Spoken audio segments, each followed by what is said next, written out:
Jay here from Tap and Turn Gaming, coming at you today with another top 10 list. Today we're going to be looking at the top 10 red cards, secret tech cards we like to call them for EDH. So this is just a list of cards that Derek and I thought for the color red. In EDH, you don't really see these cards played very often, but they have a pretty good, effect. Whether it be something kooky and crazy or something that you might not always see, and you might see it and say, oh hey, maybe I should put that into my deck. And this is all just personal opinion and preference that we came up with. There could be other cards that we may have missed that by all means leave us some comments in the comment section below of cards that you think are very underplayed or not played at all, and maybe you think they should be in EDH, but this is just our top 10. So, continuing on with our series of the top 10 secret tech cards, today, again, we're going to be looking at some red cards. So let's kick it off here. First card we have is Goblin Diplomats. It's a 2-cost, 2/1 Goblin that you can tap to make so that each creature attacks this turn if able. Not only is this a pretty cool effect, especially in a multiplayer format of EDH, if you're playing with 3, 4, 5 other people, this is a pretty cool little card. It could force somebody that's maybe trying to sit back and amass an army or amass a wall to protect themselves, or some sort of creature that's doing some sort of static ability just by being on the board. Just by simply tapping this guy, you can force whoever's turn it is, you can tap this and make it so that all their creatures have to attack. So I think it's a pretty cool little ability, and I just can't get over the art on this card. I just love the art where the one goblin's pointing at his butt and the other one's going like, ugh. And the flavor text is quite nice too when you need to convey that special kind of message. So Goblin Diplomats gets my thumbs up for flavor and for art and for what it actually does. Next up we have Magma. It's a 5-cost 4/4 elemental where you can pay one generic, sacrifice a non-land permanent, and Magma deals 1 damage to target creature or player. So I like this card a lot. I hardly ever see it played, and I think it's got a pretty nice ability tacked onto it. So, it's a 4/4 for 5, which isn't bad on its own, so it's got a decent body. But the fact that it's a sacrifice outlet, and you can just spend 1 lonely generic mana to be able to activate it is not bad. There are other cards out there that do similar things and probably are more mana efficient, like Goblin Bombardment and things of that nature, but those are pretty heavily played. So the point of this list is to bring you cards that are quote-unquote secret tech and you may not see all the time. So I think Magma is pretty nice, a 4/4 for 5 with a sack outlet that deals damage. I think it's pretty good. Next we have Obsidian Fireheart. It's a 4-cost 4/4, so that's pretty good on its own. It is triple red, so if you're playing like a 3-color deck, you might have issues casting this guy, but generally in EDH, you probably won't have problems fixing your colors with the access to all the different kinds of mana rocks and everything that we have access to in EDH. Probably wouldn't be an issue, but sometimes it may. It is triple red, but this guy's ability is pretty nice. So you can pay 1 and 2 red and put a blaze counter on target land without a blaze counter on it. As long as it has a blaze counter on it, it has at the beginning of your upkeep, this land deals 1 damage to you. So I think that's pretty nice. Being able to put those counters on your opponent's lands and make it so that they basically burn them for 1 damage every turn, and you could start putting that on all of their lands.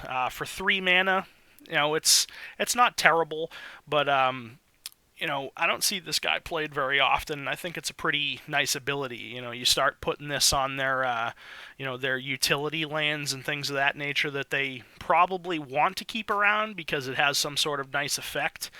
You start putting blaze counters on those, and now they have the decision of, well, do I want to keep this around and keep having it ping me for 1 every turn, or do I want to get rid of it? Maybe they have some sort of way to destroy their own lands or sacrifice their own lands and stuff like that. Some people might have an answer to that, but I would imagine most probably wouldn't, so they'll probably just end up taking 1 damage off of each land that you put a blaze counter on. And, 1 damage may not seem like a lot, but if you start putting it on multiple lands, it's going to start adding up. So I think this guy's pretty nice. And then lastly, for our creatures, we have Ogre Battle Driver. He's a 4-cost 3/3 Ogre Warrior. Whenever another creature enters the battlefield under your control, that creature gets +2/+0 and gains haste until end of turn. I don't know why we don't see this guy in just about every deck that runs red. This guy's amazing. And he's only 29 cents according to TCG Player. The effect that this guy brings is ridiculous. It's bonkers. If you're playing some sort of like token theme deck, this guy fits right into your deck. Every time one of your tokens comes in, it gets +2/+0 and gains haste. Or, if you have this guy on the board and you cast your general, now your general's got haste and a +2/+0.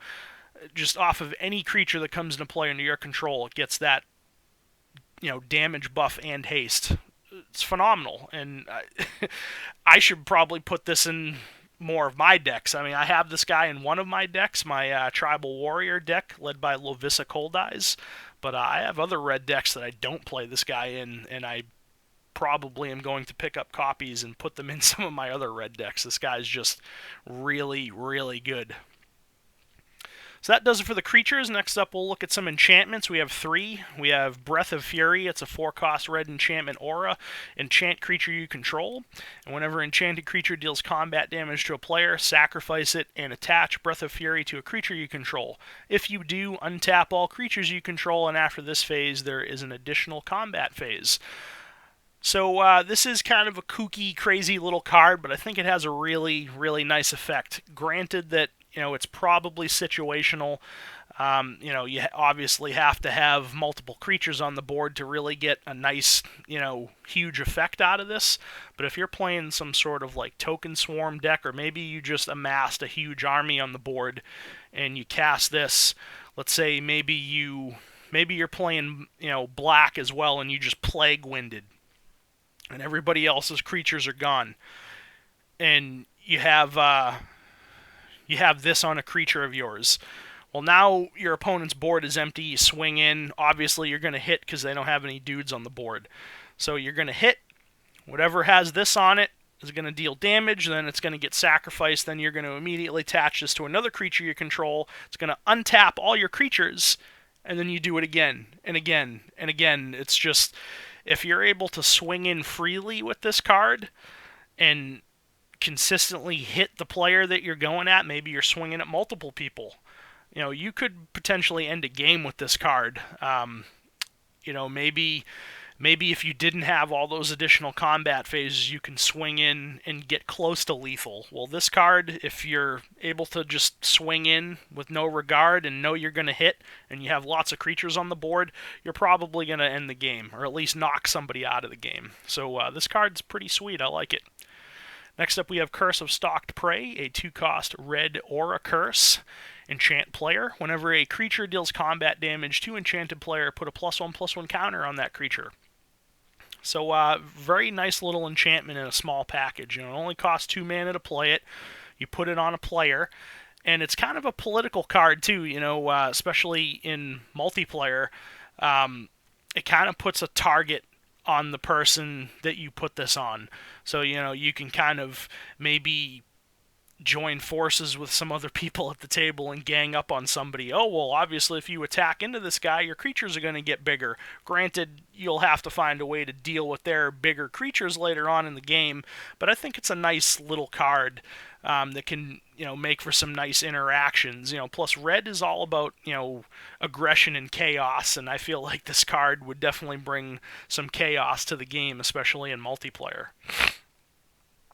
And then lastly, for the enchantments, we have Goblin War Drums, a 3-cost red enchantment. Each creature you control can't be blocked except by 2 or more creatures.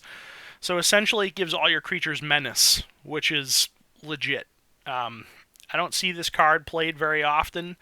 I I believe I play it in one of my decks, but overall, I generally don't see this card too often in any deck that runs red. So, I mean, granted, you probably want to be playing a deck that's running a lot of creatures in order to get the full effect out of this card, but even if, you're playing a medium amount of creatures, just being able to give them all menace is pretty good. I think it's a very, very nice ability. Alright, we're going to move on to some instants. We have two. We have Price of Progress. It's a 2-cost red instant, and it deals damage to each player equal to twice the number of non-basic lands that player controls. So this will hurt you as well, but if maybe you're playing a budget deck and you don't have a whole hell of a lot of non-basic lands in your deck, or maybe you're playing mono red. I mean, there could be a couple of non-basic lands that you would want to play, maybe like Valakut the Molten Pinnacle. But, if you're playing a monocolored deck, all you really need is basics. So, in certain situations, this will hurt your opponents probably a lot more than it's going to hurt you, because it's going to hurt everybody. But again, red's all about anarchy and chaos and aggression, and I feel like this card really fits that theme. And again, I don't see it played very, very often. Probably because it can potentially backfire on you, but I feel like the effect that it brings can really punish certain players at the table. And then lastly, for our instance, we have Temur Battle Rage. 2-cost red instant, 1 in a red. Target creature gains double strike until end of turn, and then it also has Ferocious. If you control a creature with power 4 or greater, that creature gains trample as well. I know this was played in Standard, I'm pretty sure, when Fate Reforged was Standard legal. But you don't see stuff like this too often in EDH, and this has a really nice effect. Just for 2 mana, giving something double strike, and then if you have something on the board with 4 or greater power, which you probably will because it's EDH, you're also going to give that creature trample. So, if you shoot this at the right guy, give him trample and double strike, you could probably end somebody's existence just on the spot, or if not, do tons of damage to them. And then lastly, we have 1 sorcery. We have Wild Guess, a double red sorcery. As an additional cost to cast it, discard a card, draw 2 cards. So the reason why I included this on the list is because red has just about 0 ways to draw cards. I mean, there are a few other cards similar to this, like Desperate Ravings and like Faithless Looting and stuff like that, that have similar effects. But those, like, some of them make you discard a card at random, or, you discard 2 cards or something like that. For the price of this, 2 red mana, and you dump a single card to draw 2 cards, I feel like that's a pretty nice trade-off. And red can always use whatever help it can get to draw cards, because it has very little ways to do so. Alright, so that about wraps it up, guys. So that's my top 10 red secret tech cards for EDH. I hope you guys enjoyed it. If you did, crush that thumbs up button. Really does help out a lot for other people to find the video, and it lets us know that you did enjoy it, so we know to keep making videos like this in the future. Leave me some comments in the comment section below. Let me know what you think of this list, or if there are any other cards that you would put on a list like this, let us know. And if you're not already subscribed to our channel, Tap and Turn Gaming, please crush that subscribe button. We really do appreciate it. So this has been Jay with Tap and Turn Gaming. Again, hope everybody enjoyed the video. Like, comment, subscribe, and we'll catch you later. Thanks a lot for watching.